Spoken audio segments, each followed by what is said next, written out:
presente, presente, ¿sí? En el chat todos ponen presente. Una sola vez, por favor, ¿ya? Suficiente, chicos, con una sola vez. Me ponen presente.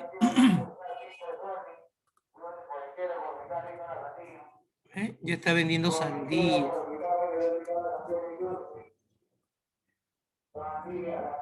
Terrible ser profesor en tiempos de coronavirus. Menos mal ya pasó el basurero con su campanita que no me deja hacer nada a veces. Sí, pongan presente. Sí, el tema que vamos a ver hoy día es una herramienta muy importante a la hora de trabajar con las razones trigonométricas, que es el objetivo principal de este año. El objetivo de todo este año es que ustedes me sepan definir y reconocer las razones trigonométricas de cualquier ángulo notable y definirlas, ¿sí? Son 6. Les doy un spoiler: seno, coseno, tangente, cotangente, secante y cosecante. Pero para poder trabajar, ¿sí?, con esos temas, una herramienta matemática importante que vamos a usar a lo largo de buena parte del curso es el famoso teorema de Pitágoras. ¿Quién no ha escuchado del teorema de Pitágoras? El teorema de Pitágoras creo que es uno de los teoremas más conocidos que existe sobre la faz de la Tierra, ¿sí? Inclusive el que vende pollo o aquel que ni siquiera se dedica a la educación, si le dicen un teorema, menciona y te dice Pitágoras, ¿no? O sea, es un teorema harto conocido. Y vamos a verlo el día de hoy. Vamos a estudiarlo. Es sencillo, la parte teórica va a finalizar en un abrir y cerrar de ojos, ¿sí? Entonces, en ese sentido, por favor, si estás llegando recién a la clase, por favor, pon presente y en el chat registra tu asistencia y vamos a dar vuelta a esta página. ¿Bien? Ahí está. Dice...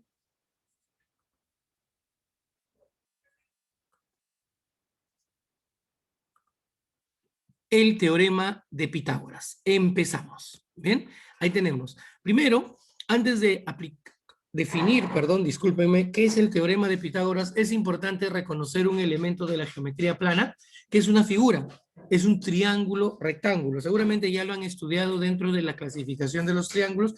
Vamos a reconocer un triángulo, ¿sí?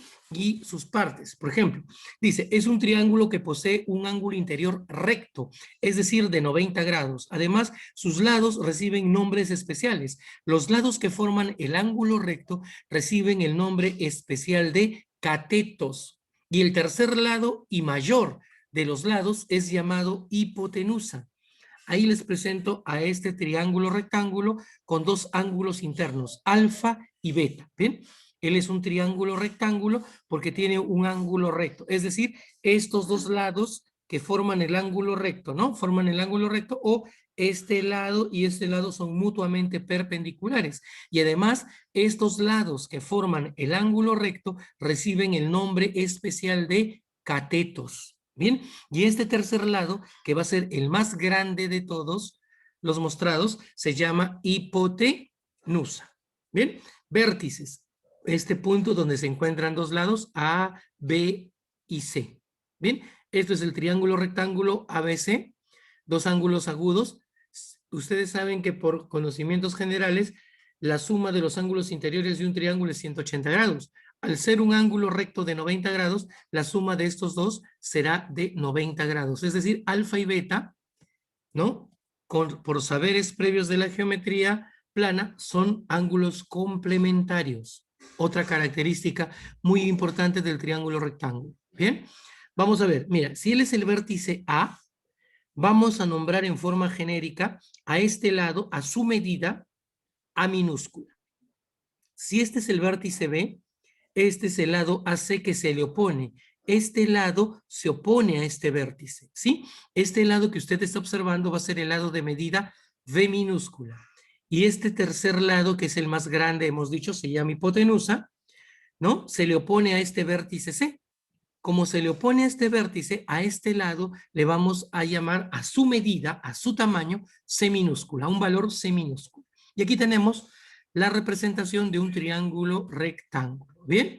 Siendo alfa y beta ángulos internos. Ahí está, alfa y beta. ¿Qué más? Son complementarios, es decir, alfa más beta van a sumar 90 grados. Si te digo que alfa vale 30, beta debe ser lo que le falta 30 para hacer 90, es decir, 60. Si beta vale 37 grados, alfa debe ser su complemento, es decir, 53. Si alfa vale 15 grados, beta debe ser su complemento, es decir, 75. ¿Qué es el complemento? Lo que le falta un ángulo para llegar a ser 90 grados. Alfa y beta serán ángulos complementarios. Esta notación A con un sombrerito arriba significa ángulo A. El ángulo que se forma en el vértice A está aquí. Él es el ángulo A. ¿Y cuánto mide? Alfa. ¿Sí? Este es el ángulo agudo A. Bien. B. Ángulo agudo B. Este es el vértice B. Este es el ángulo que se formó. Este es el ángulo B. ¿Y cuánto mide? Beta. Ángulo agudo B. Bien, la notación, mira. ¿Qué más? El ángulo C es recto, mide 90 grados. Aquí está. Se le pone esta representación, este cuadradito, para indicar que a este vértice le corresponde un ángulo recto o de 90 grados. ¿Bien? Son cositas que de repente ya han visto en el curso de geometría. A, B, C se llaman vértices. Son puntos donde se encuentran dos segmentos, ¿no? En el punto B se encuentra el segmento BC y el segmento AB se encuentran en este punto y ese punto se le conoce como vértice del triángulo rectángulo. ¿Ven? AC, BC y AB, el segmento AC, BC y AB son los lados de este triángulo. ¿Ven? Y como te decía, BC mide A, BC mide A. ¿Y cómo se le llama a este lado en forma especial? Cateto. Luego AC. AC mide B. Y en forma especial a AC se le va a llamar también cateto. ¿Sí? ¿Quiénes son los catetos? Los lados que forman el ángulo recto. Ellos se llaman catetos. Respecto de alfa y respecto de beta, van a recibir nombres especiales. Eso lo vamos a ver posteriormente, pero siempre AC y BC van a ser catetos. ¿Bien? Y AB, en este caso, este lado, formado por el segmento AB, este lado sería hipotenusa. ¿Bien? Tenemos catetos e hipotenusa, los lados de un triángulo rectángulo. Ese nombre particular especial de catetos e hipotenusa solamente se le va a asignar cuando se trata de un triángulo rectángulo, ténganlo presente, ¿sí? Cualquier triángulo no tiene catetos. Bien, si es un triángulo escaleno o isósceles, no tiene catetos, ¿sí? Salvo que sea un triángulo de 45 grados que es notable y es rectángulo si tiene catetos. Sí, casos excepcionales. Pero hablamos de catetos cuando se trata de un triángulo específico, un triángulo rectángulo. ¿Preguntas hasta aquí, por favor? ¿Hay preguntas, jovencitos?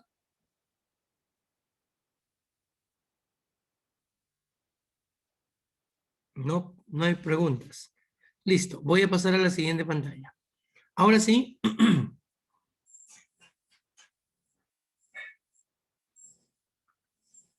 vamos a ver el famoso teorema de Pitágoras. Dice, este teorema establece que en todo triángulo rectángulo, el cuadrado de la medida de la hipotenusa es igual a la suma de los cuadrados de la medida de sus catetos.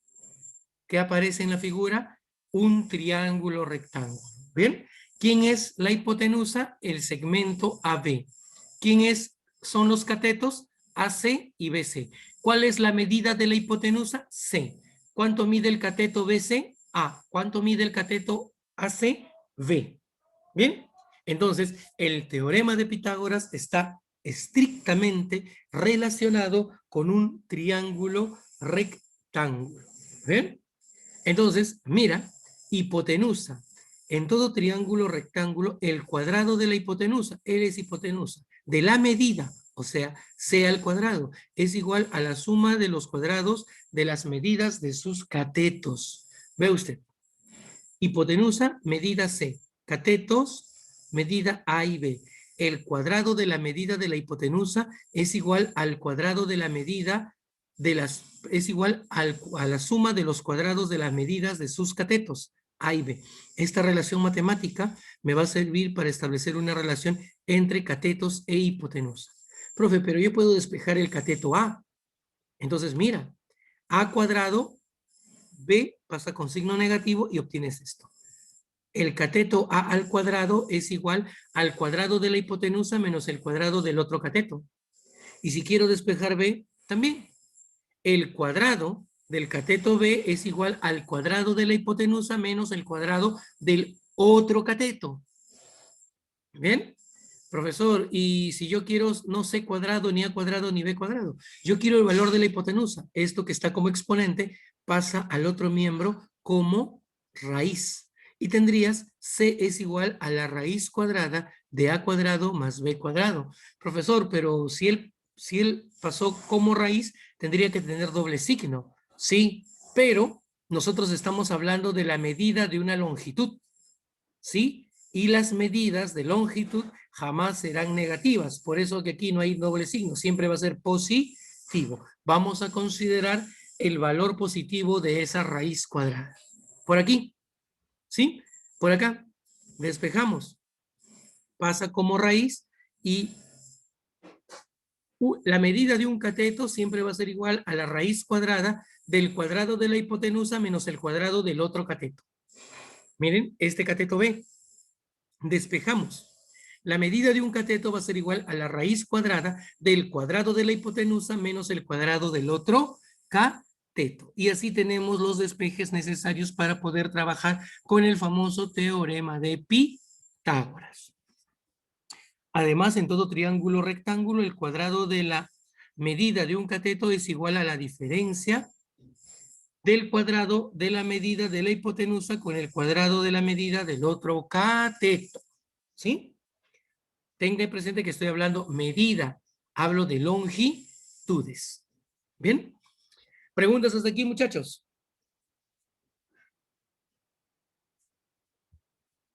¿No hay preguntas?